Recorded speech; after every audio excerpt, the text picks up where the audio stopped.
When I returned home and did not find my wife there, I used a GPS tracker and found out that she was cheating on me with some man and her sister. My journey didn't start as planned. On a Thursday and Friday, I was supposed to head to a conference in Denver, but it wasn't the usual warm send-off. My wife, Emily, normally took half a day off to make my departure special, but this time she just gave me a quick peck on the cheek before hurrying off to work. For some background, I'm John, 50 years old, and I've been married to Emily for 25 years. We have 2 children, Ben, 23, and Grace, who just turned 21. I began my journey at 2:30 in the afternoon, leaving work and heading straight to the airport. I like getting there early for my 6 p.m. flight to avoid the stress of last-minute rushes. Everything seemed to be going smoothly as I waited for the flight announcement. However, luck was not on my side this time. The flight to Colorado was delayed due to severe weather and a looming snowstorm. After a 45-minute delay, we finally boarded the plane. About 30 minutes into the flight, I noticed the plane making a subtle leftward turn. Initially, I thought it was a minor course correction, but it soon became evident we were turning back. The pilot confirmed that due to the heavy snowstorm, landing in Denver was impossible, and we had to return to our departure airport. Once back on solid ground, I rushed to the airline's check-in desk to rearrange my travel plans for the next morning. Thankfully, I secured one of the last available seats on the next flight. Despite missing the conference, I was determined to make it. As I settled down, a spark of hope ignited, but my plans were still uncertain. I called my contact in Denver to update them about the delay and left a detailed message on my boss's voicemail. Feeling anxious, I decided to call home, hoping to hear Emily's comforting voice. To my dismay, she didn't answer, and the house was dark, with her car missing from the driveway. Leaving my luggage in the car, I cautiously entered the house. The sound of voices from the living room surprised me, but it turned out the TV had been left on. This realization led me to a troubling conclusion. Emily had come home after work, and I distinctly remembered turning off the TV before I left. Silencing the TV, I searched for any sign of her but found none. Anxiously, I dialed her mobile phone. When she finally answered, her voice was warm as she inquired about my whereabouts, a question that had become a routine part of our marriage, now tinged with a strange mix of concern and curiosity. She claimed she was at home watching TV shows. As she spoke, the exhaustion from my long journey began to catch up with me. All I wanted in that moment was to be with my wife, seeking comfort in her presence and sharing a few intimate moments, even if just for a short while. Despite the flight delay, I clung to the hope of spending a few unexpected joyful hours in the comfort of our own bed. However, within mere seconds, the joy of being home was overshadowed by a deep sense of uncertainty. Instead of anticipating a warm embrace from the woman I had loved and trusted for 25 years, I was hit with the stark reality of lies and deceit. It was an unforeseen blow that left me speechless and unsure. I couldn't help but wonder if she had truly cheated on me, and if so, why? There seemed to be no logical reason for her betrayal, whether it happened at work, with friends, or somewhere else. I must have been silent for a while because Emily's worried voice eventually broke through, asking if I was still there. I snapped back to reality and mumbled, "Yes, sorry. We've landed back and I have to go." With a heavy heart, I abruptly ended the call. The phone rang again, but I turned it off, craving solitude to process my swirling thoughts. Sitting on the couch, surrounded by silence and emptiness, a numbness washed over me. The question haunted me. Why did Emily deceive me? Perhaps there was a reasonable explanation for the lie. Maybe she was planning a surprise.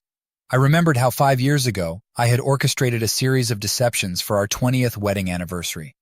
I had secretly arranged a 2-week cruise and involved her boss and parents, weaving an intricate web of lies. Those memories flooded back, adding to my confusion. In the midst of my turmoil, one persistent thought crept in, which I vehemently rejected. Not us. We wouldn't be in this situation. It was simply unthinkable. But there I was, grappling with the possibility. Realizing that my daughter Grace might know about any surprises or plans Emily had, I quickly dialed her number from memory. My beloved daughter's voice greeted me on the phone, and she asked how I was. I inquired about her well-being, and she replied that she had just finished her homework and was watching TV.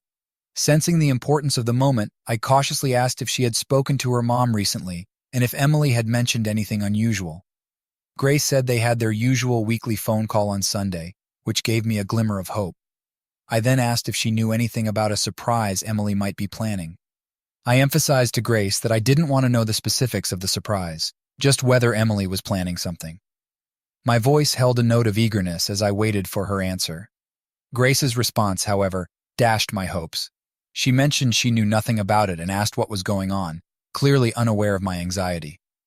Scrambling for a plausible explanation, I told her that Emily had been acting a bit oddly lately, and I wondered if she was hiding a pleasant surprise, perhaps for my 50th birthday. Grace quickly dismissed the idea, reminding me that we had already celebrated my birthday last month. Realizing I wouldn't get any answers from her, I accepted the reality and wished my daughter a good night. Her dejected reply made it clear that the surprise I hoped for wasn't going to materialize, but the question lingered.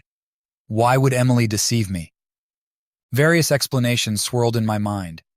Maybe it was related to an upcoming promotion.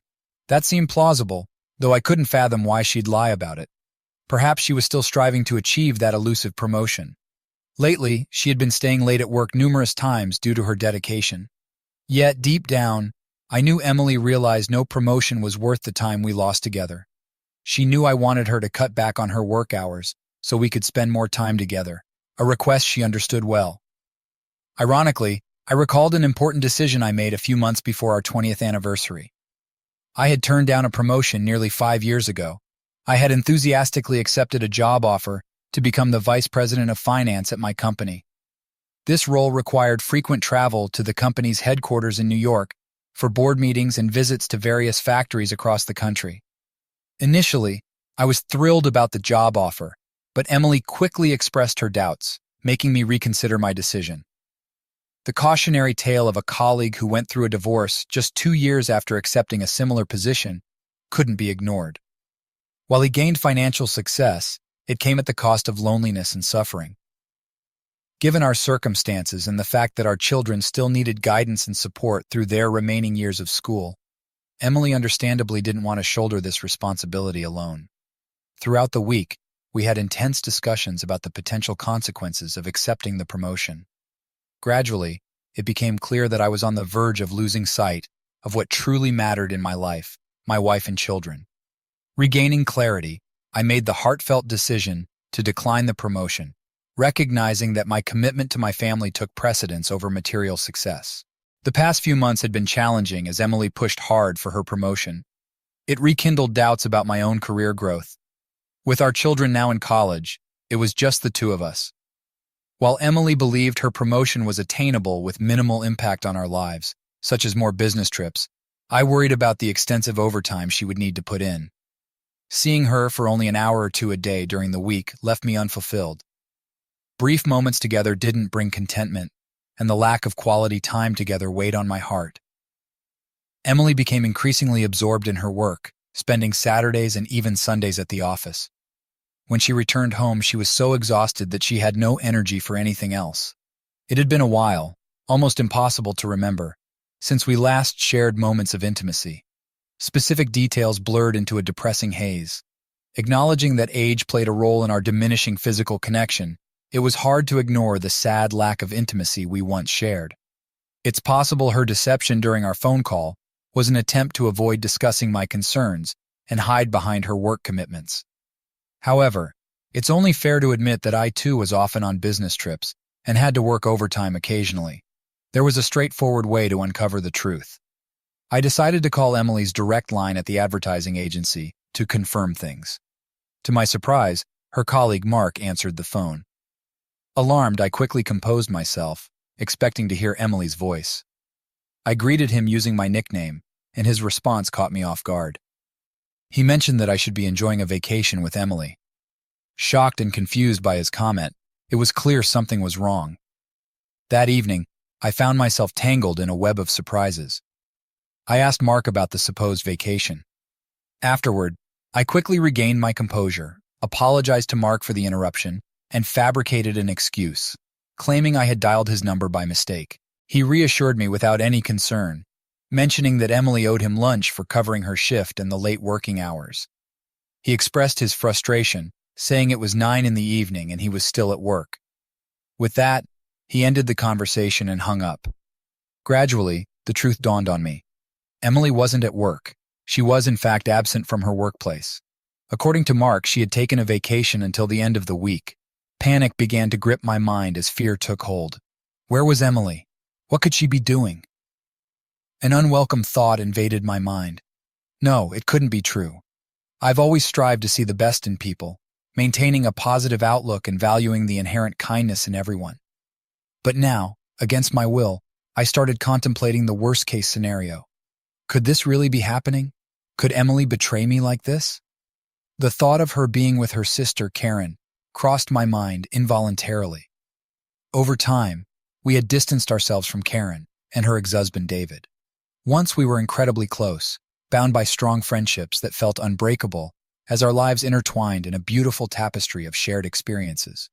We spent evenings together, supported each other, cared for our children, organized numerous family gatherings, and even went on vacation together. But everything changed one fateful day when I returned home with a throbbing headache, seeking relief from my pounding headache. I took a couple of Tylenol and laid down on the couch. About half an hour later, Emily and Karen returned from their shopping trip, their laughter and chatter filling the room. They didn't notice me lying there, trying to rest. Suddenly, Karen's voice broke through the noise, asking Emily if she had noticed the new product manager at the grocery store. My heart began to race as I strained to hear Emily's response. She casually admitted that she found him attractive and that he had smiled at her. Then, with a hint of mischief, Karen remarked that it would be even better if he were smiling after their encounter in the back seat of her car the day before. To my utter shock, my wife replied with disapproval, warning Karen that she might get caught and risk losing her husband. Karen, however, shrugged off the concern, assuring Emily that she was always careful. With that, they left the room, leaving me in a state of turmoil. As someone who values honesty and integrity, I was devastated by what I had just overheard. I didn't know what to do and felt completely lost. One thing was clear: David needed to know the truth. Hearing about Karen's infidelity would undoubtedly break his heart, and the thought weighed heavily on me. I knew that David would likely kick Karen out of the house upon learning of her betrayal. The responsibility of potentially causing the collapse of their marriage was a heavy burden. Did I really want to be the one to deliver such life-altering news? Before I could make a final decision, Emily returned home with our children. Comforted by the fact that she disapproved of her sister's actions, I decided to postpone my decision until I could discuss it further with her. That evening, as we were getting ready for bed, I broached the subject, seeking her advice. I cautiously explained the situation, sharing the news of discovering infidelity within our circle. Her expression was initially one of shock and uncertainty as I asked what I should do and whether confronting the cheater with anger was appropriate. Emily took a moment to consider the situation carefully. She began slowly, suggesting that it might depend on the specifics and that various factors needed to be considered. I sought further clarity by presenting hypothetical scenarios, inquiring about our friend David and whether we should ignore it if he had been unfaithful and picked up a woman at a bar. I wanted to know her perspective. The weight of the situation hung heavily in the air as I pondered potential actions. Suddenly, Emily sat up in bed, gripping her phone tightly, her face a mix of determination and anger. She was ready to call Karen and confront her about the betrayal. Instinctively, I gently took the phone from her and told Emily that I would handle the situation myself. Emily looked at me with doubt and concern, asking what was going on. I responded with confidence, assuring her that I was certain of my decision and hoped that Karen would face the consequences of her actions. Emily, looking resolute, affirmed that we wouldn't let David stay with us if he decided to kick Karen out. She declared firmly that he could find his own place and that she wouldn't harbor a cheater in our home. With a sense of determination, I called David. He answered, his voice filled with warmth as he greeted me, his favorite brother-in-law. I began with a heavy sigh, trying to find the right words. After taking a deep breath, I cautiously continued, warning him that I had overheard something troubling and had some devastating news to share. I told him that Karen hadn't been faithful and had cheated on him just the previous day. There was a long pause on the phone as David absorbed the shocking revelation. When he finally spoke, his voice was barely audible, filled with disbelief. He asked if I was absolutely sure it was his Karen. I confirmed that I had heard it directly from her mouth, describing it as a boast without any hint of remorse. Offering my condolences, I assured him of our support and told him that we were there for him and the kids. David thanked me and hung up the phone, leaving me feeling the weight of the situation. Emily looked at me, her eyes filled with sadness and tears. She whispered that she was proud of me and asked for a hug. Feeling lost and scared, I embraced her, offering what comfort I could in the face of such uncertainty. After a moment of calming down, I suggested that they might consider seeing a therapist to help navigate the situation. Emily, weary and doubtful, mumbled that she wasn't sure therapy would change anything, mentioning that once someone has strayed, they tend to do it again. I quietly agreed with her. In the middle of the night, the phone rang, waking me from a restless sleep. I answered it, groggy and trying not to disturb Emily. On the other end was Karen, her voice furious and demanding to know what I had told David. I responded calmly, telling her that I had told David the truth and emphasized the importance of honesty. As Emily watched with concern, Karen's voice grew more angry, accusing me of betrayal. I firmly replied that sometimes the truth comes out in unexpected ways and that cheaters should face the consequences of their actions. Karen's sobs echoed through the phone as she confessed that David had thrown her out of the house. I reiterated that this was a consequence she deserved. Desperately, she begged for advice, asking if she could stay with us. Reluctantly, I told her that we couldn't offer refuge to someone who had betrayed their spouse and that she would have to manage on her own. She seemed stunned by my response, her pleas becoming more frantic. I turned to Emily for support, asking her what to say to Karen. Emily leaned towards the phone and firmly declared that she didn't want a cheater in her house and told Karen to find somewhere else to stay. I then delivered a final message on behalf of both of us. Karen was no longer welcome in our lives, and she should stay away. We didn't want her to visit or call. Emily snuggled closer to me, and we sought comfort in each other's arms. She whispered that she was proud of how I had handled the situation, and we peacefully drifted off to sleep. The next morning, however, brought an unexpected confrontation. Emily's father called, his voice filled with rage, demanding to know why we had turned our backs on Karen. Emily, shaken and tearful after the call, looked to me for reassurance. I reminded her that we had made this decision together after much discussion, and that it was necessary to end our association with someone who had caused so much pain. I clarified that I had only mentioned a hypothetical scenario about David, and hadn't suggested he actually cheated on Karen. I posed a challenging question, asking how David's potential betrayal differed from Karen's infidelity. Emily defended her sister, stating that Karen was family. I expressed my disappointment, questioning if it was acceptable to excuse cheating just because they were family. Emily was momentarily silent, unable to justify her stance. 3 years ago, I had a critical conversation with Emily, making it clear that I didn't want Karen near our children or in our home. Although Emily occasionally met her sister secretly, it was an unspoken taboo in our household, and she visited Karen covertly while I was away. Over time, David managed to move on and prepare for remarriage, and my resentment toward Karen faded. I had stopped caring about her presence, finding solace in her absence. Turning my attention back to Emily, I gently approached the subject, feeling the need to resolve the issue. I suspected that Emily might feel guilty for deceiving me, though I had reached a point where I no longer cared. Unexpectedly, I found myself on stage in front of a vast audience at a conference. I began my speech, addressing the crowd and discussing two types of individuals: those who deny reality and those who confront it. During my talk, Dan Parker, Emily's boss, waved his hand wildly and admitted to avoiding my wife. Jack Harper, seated behind Dan, also confessed to dodging Emily. Another man joined in with a cheeky comment, creating a moment of shared amusement and light laughter among the audience. Suddenly, I woke up on the couch, wiping drool from my face. It was already midnight. I must have slept for over an hour, and I wondered if Emily had returned home during my nap, possibly unaware of my presence. Hastening toward the bedroom, I entered but found no signs of her. It dawned on me that she might be with her sister Karen. Contemplating whether to contact Karen and inquire about Emily's whereabouts, I hesitated, realizing that obtaining Karen's address would involve acting behind Emily's back. Remembering that I needed to pick up Karen's children from a specific location, I wondered if I still had her phone number. As I prepared to search my contact list, I noticed the Find My Phone app icon on my smartphone. A year ago, I had installed it on both our phones after losing mine during a trip from New York to Cincinnati. Recognizing its potential, I promptly opened the application. Within seconds, I received information about Emily's phone's location. It indicated Green Lake. I was puzzled, wondering why she would be there. Karen was facing financial difficulties, making it unlikely for her to afford a cottage on Green Lake. The situation grew increasingly mysterious. Green Lake was known for its upscale residences, with cottage costs far exceeding those of our modest home.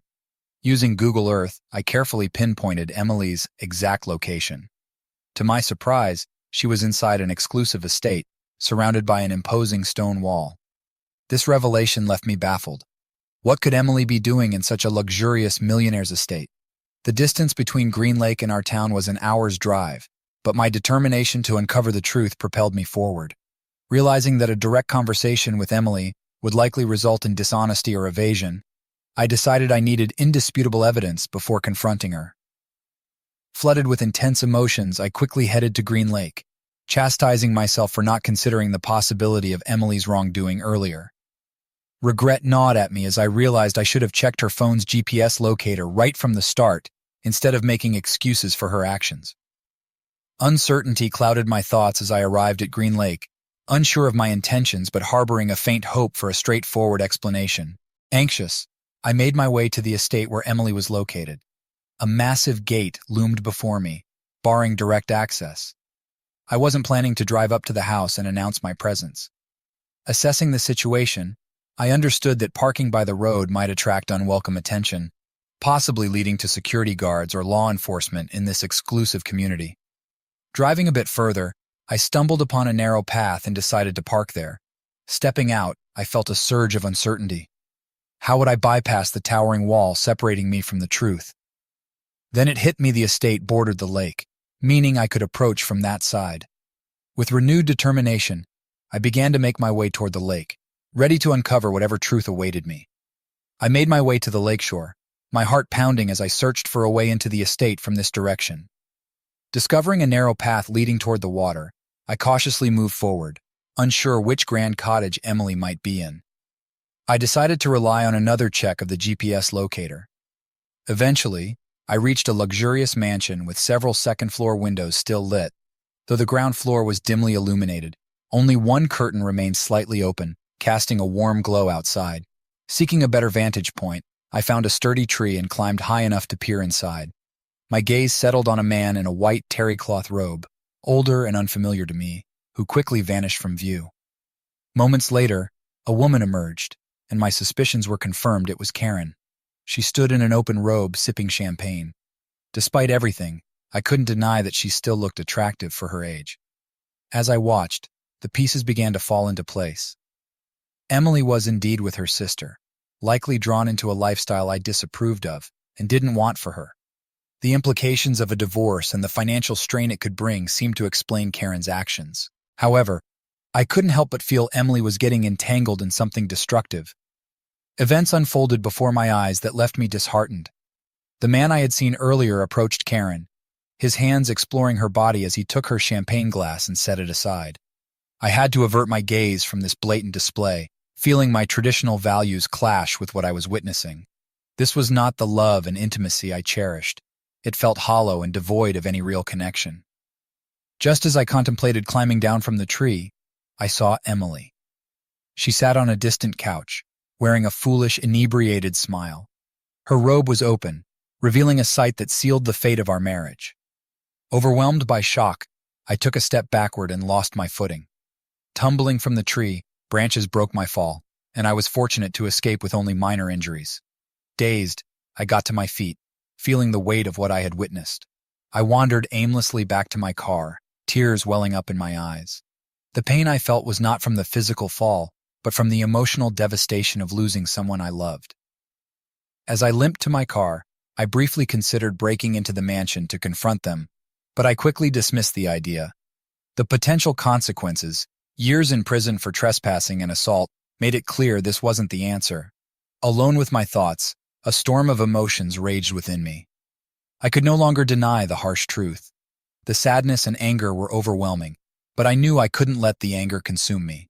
No matter how betrayed I felt, I would never resort to physical violence against Emily. As I considered my options, I realized the simplest one was to return home, pack my belongings, and leave. If we lived in a no-fault divorce state, had separate incomes, and no dependent children, the process would likely be straightforward. We would divide our property and part ways. Yet a part of me yearned for justice and some form of revenge. A bold idea took hold. I decided to seize the moment and see how it played out. Clutching my phone tightly, I dialed Emily's number, anticipating that she might not answer, and I'd be directed to her voicemail. I hoped she'd check it right away. "Hi, honey," I began, projecting my voice onto the answering machine. "Since you didn't pick up the home phone, I'm calling you on your mobile. I wanted to let you know not to be alarmed when you hear my keys in the door in a few minutes." I explained the chaos of my flight being delayed by a blizzard and the uncertain arrival times. I told her our flight had been diverted, but that we were finally on our way back. They couldn't pinpoint our exact landing time, but I estimated it'd be home in about 30 minutes. I said goodbye and hung up, knowing Emily would receive a notification of a new voicemail. Curiosity and anxiety would undoubtedly gnaw at her. Leaving a message at that time was unusual, adding to the tension. I pictured her reaching for the phone, eagerly checking her voicemail. I silently prayed that she was too intoxicated to notice the impossibility of using a mobile phone during the flight. Panic must have been setting in, as she realized she might be ensnared in her deceitful web. My phone rang, interrupting my thoughts. I quickly answered, realizing she might be trying to gauge my time of arrival. I began the conversation with a weary tone, apologizing for potentially waking her up. She replied, assuring me it was okay, and informed me she was on her way home, expecting to arrive in about an hour. I acknowledged her response, and she ended the call promptly. I soon saw her car exiting the estate gates and speeding down the highway. My heart skipped a beat as I watched her reckless driving, nearly swerving into a ditch. It became evident she was much more intoxicated than I initially thought. Although I felt anger and frustration, I also felt a deep sadness at what our relationship had become. Seeing Emily's reckless driving, I was struck by the realization that she was endangering not only herself, but also everyone else on the road. Despite my anger, the thought of her life being in jeopardy, especially as the mother of my children, was unbearable. Determined to ensure her safety, I decided to follow her, ready to intervene if necessary.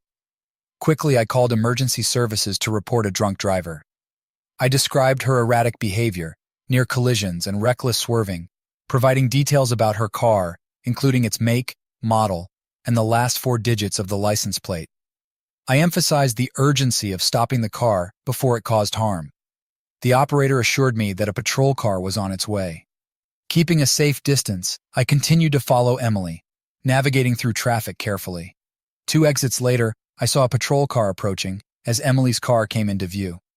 The patrol car accelerated, lights flashing, signaling her to pull over.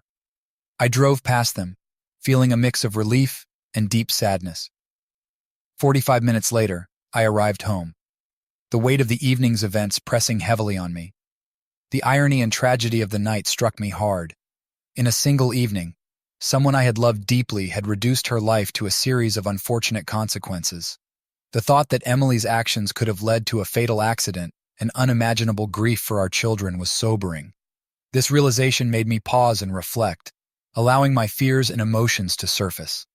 Life's fragility and preciousness had never felt more real. My love for Emily was no longer the guiding force in my decisions.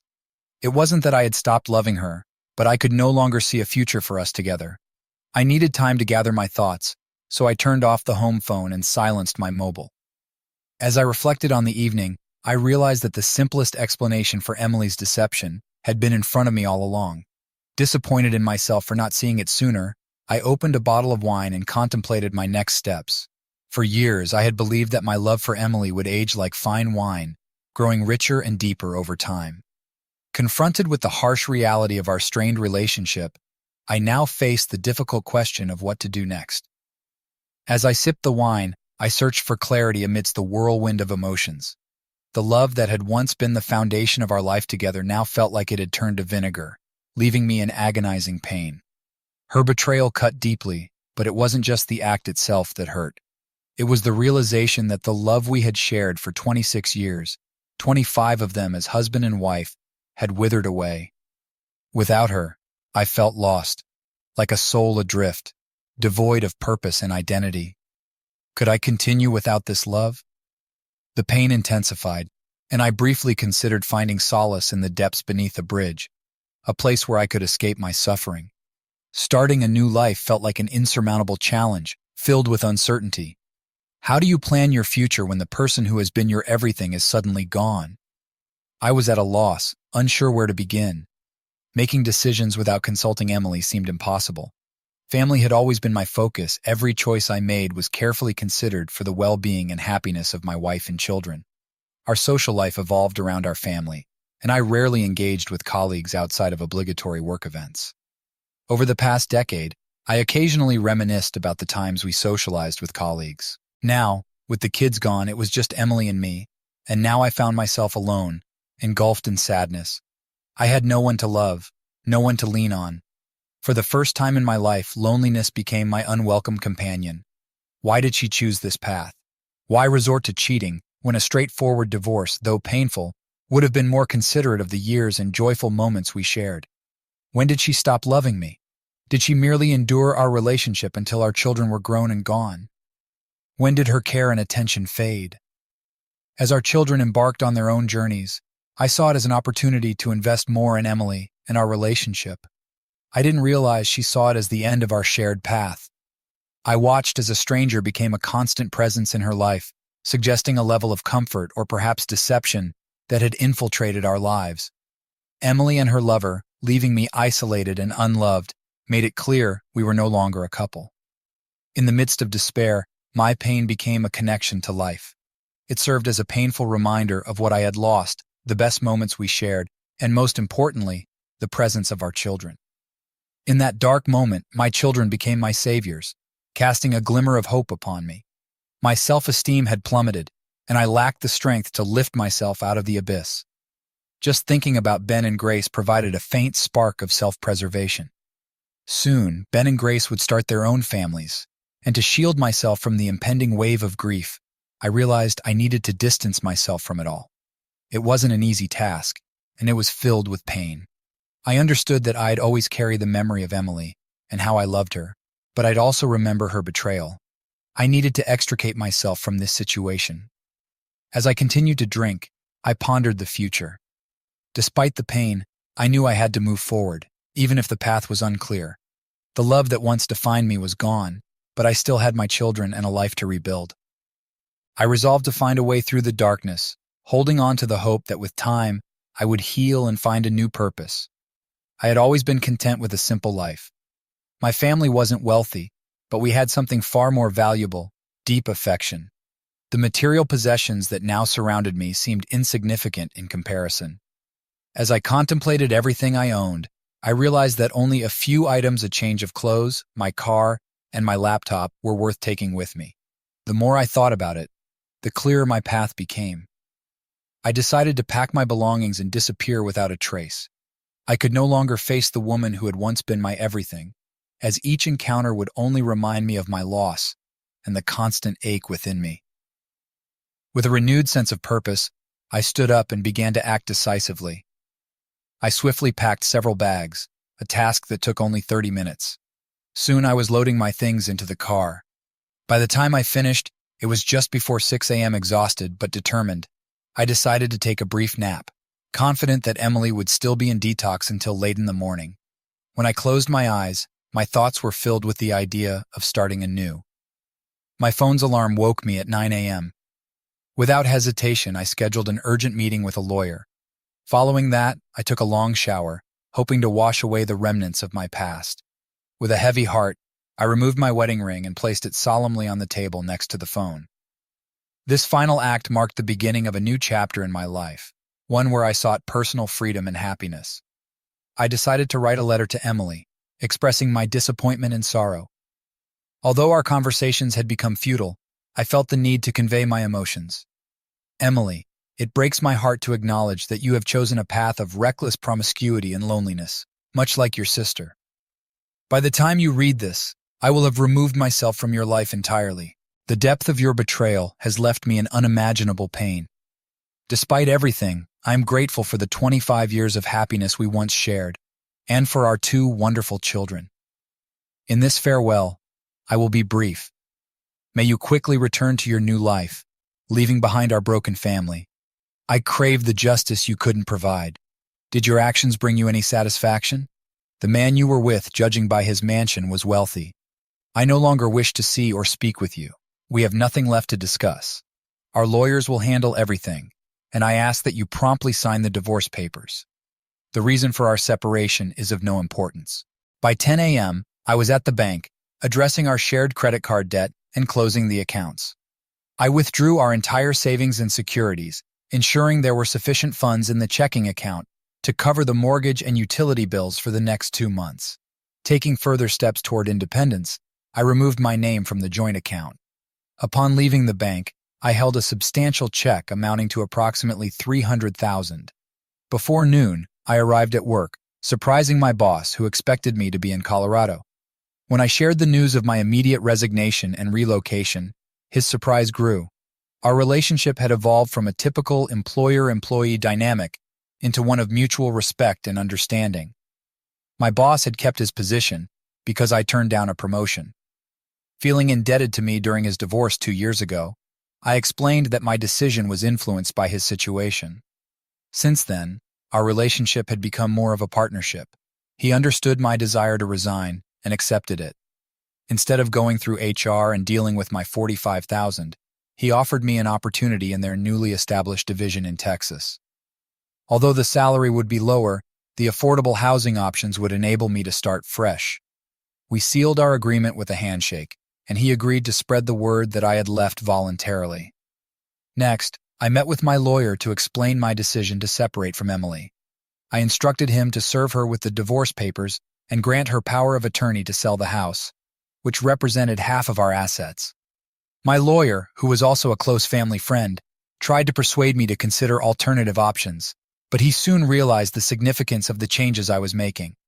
By midnight, I planned to be in another city, in another state, and without a wife. By the afternoon, fatigue overwhelmed me.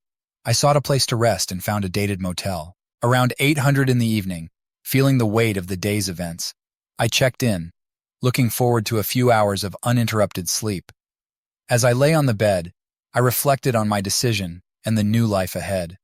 The pain of the past was still there, but I hoped that with time it would fade, and I would find a way to rebuild and heal.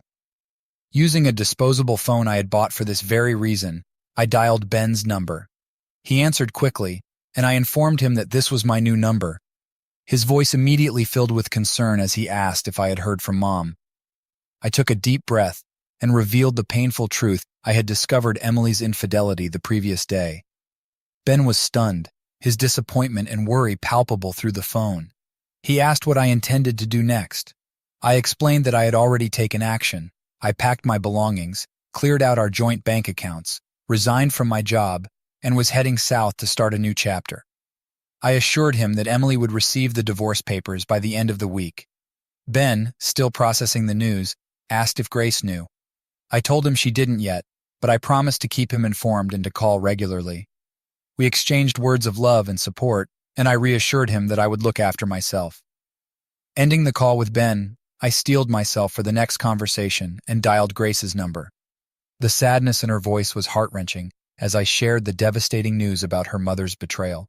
She too struggled to comprehend how Emily could inflict such pain on our family, similar to what Aunt Karen had done. Grace, always straightforward, broke the silence with a painful question. "Dad, how long has this been going on? When did we stop being enough for her?" I tried to comfort her, explaining that the duration and reasons no longer mattered. What mattered was that I had loved Emily deeply and trusted her completely, and she had shattered that trust. I reassured Grace that I would be okay. I admitted that I was incredibly sad, but believed that with time and distance from her mom, I would heal. I promised to share my new address and told her she could visit once her school year was over. Tears welled up in my eyes as I made this promise, wanting Grace to know that she would always have a place with me.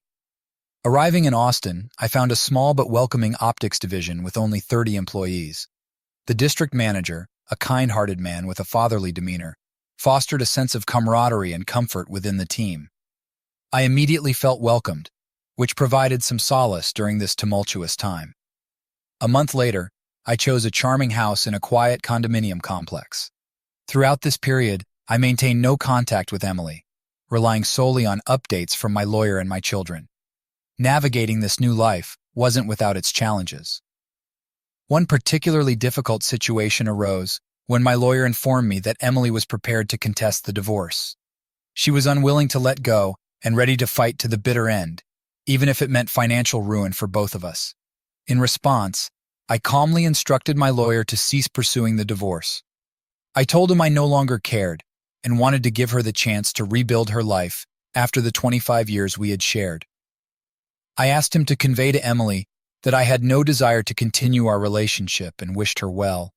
Additionally, I added a more pointed message, asking my lawyer if he could tell her to go to hell. Recognizing our close connection, he agreed, but warned there would be an additional fee. Conversations with my children were even more challenging. One by one, I had to convince them that there was no turning back. The first major hurdle arose when Grace told me, "Dad, Mom completely freaked out when I mentioned that I planned to live with you this summer." I promised Grace that I would do my best to visit her and her grandparents, but her reaction was so concerning that I found it necessary to step away from my phone for a few days. Emily's behavior worsened when Ben decided to split his summer between both of us. As for Emily, I consciously refrained from asking about her, focusing instead on moving forward with my life. It wasn't easy because remnants of my feelings for her still lingered, tied to our shared past before the betrayal. With my children's help, I gradually learned more about Emily's state of mind. To my surprise, she was going through a deep depression, mirroring the emotional turmoil I had once experienced. It was astonishing considering what had happened to her sister. When you cheat, it devastates those you should love, leading to the destruction of your marriage. Afterward, you move on with your life. So how could Emily be depressed when I had done everything possible to enable her to continue without me? Her reluctance to divorce seemed like an escape from reality, a way to avoid facing the fact that her actions had caused our family to crumble. It was absurd. For a while, I was in denial myself, but she had been living in denial for the past 2 years. Even though she knew our children were in regular contact with me, she used them to express remorse for her actions. Through them, she tried to convince me that she was willing to do anything to prove her love. Although I understood that our children hoped for reconciliation, I couldn't bring myself to talk to Emily. The geographic distance between us was also an issue, forcing them to choose between their mother and me. Emily was relentless in her pursuit of my whereabouts from our children. All she knew was that I lived in one of the southern states. It had been almost 3 years since I left her, and she finally managed to discover my location. One fateful day, as I was leaving work, I spotted her lurking near the office.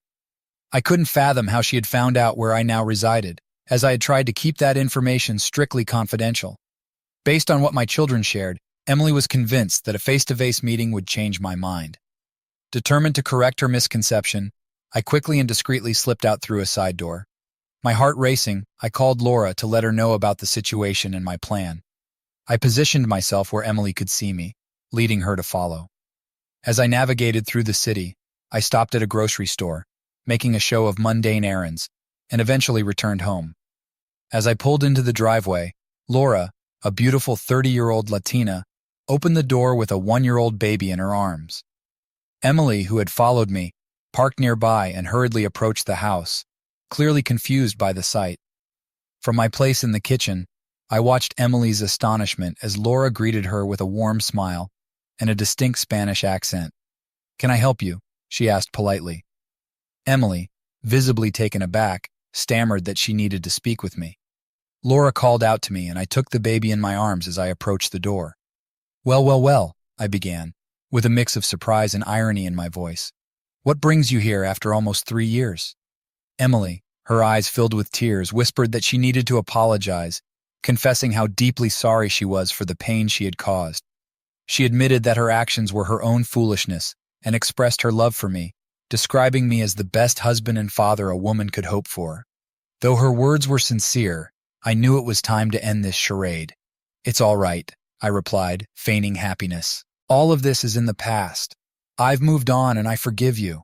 I glanced at the baby in my arms, her innocent joy radiating, and continued, I wish you a joyful life filled with love, much like mine. Emily's tears flowed freely as she mumbled something unintelligible. She hesitantly stepped forward, embraced me briefly, and then hurriedly left the house. I closed the door behind her, feeling a mix of relief and sadness. Laura, sensing my fragile state, gently took the baby from my arms and hugged me tightly. She kissed my forehead and then reached for the phone. I need to let Nathaniel know that I'll be heading back home with our daughter soon, she said with warmth and confidence. Thank you, Laura, I whispered, deeply appreciative of her support.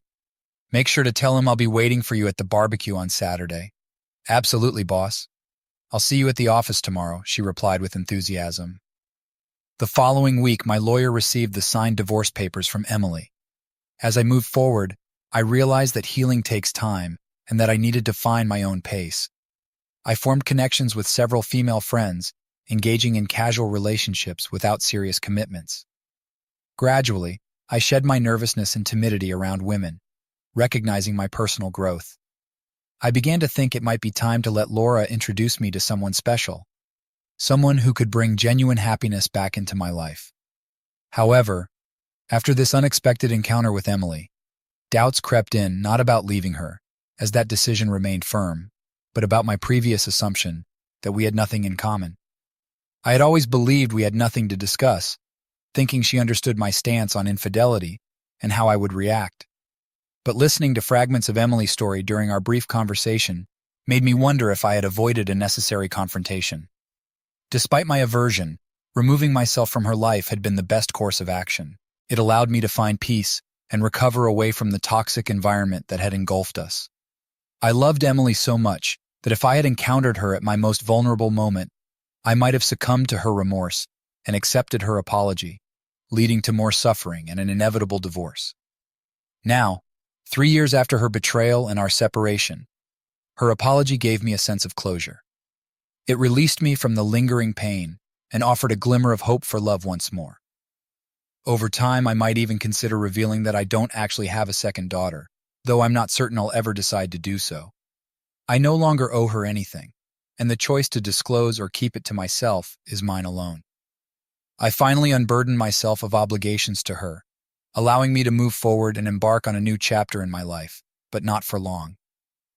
Yesterday, I stood by Emily's grave with my children and numerous relatives, including Karen. I wept bitterly like everyone else present, but I didn't see a single tear on Karen's face. Emily, in a state of complete despair and inebriation, had been involved in a fatal accident. Her life couldn't be saved. I contemplated for a long time why Karen had encouraged her sister into a reckless relationship and arrived at only one explanation: revenge. Revenge for Emily and me, revealing Karen's betrayal, which had led to the end of her marriage with David. Perhaps now Karen feels some sense of relief as her sister lies in a casket. And I know one thing for certain: I will never love any woman the way I loved Emily.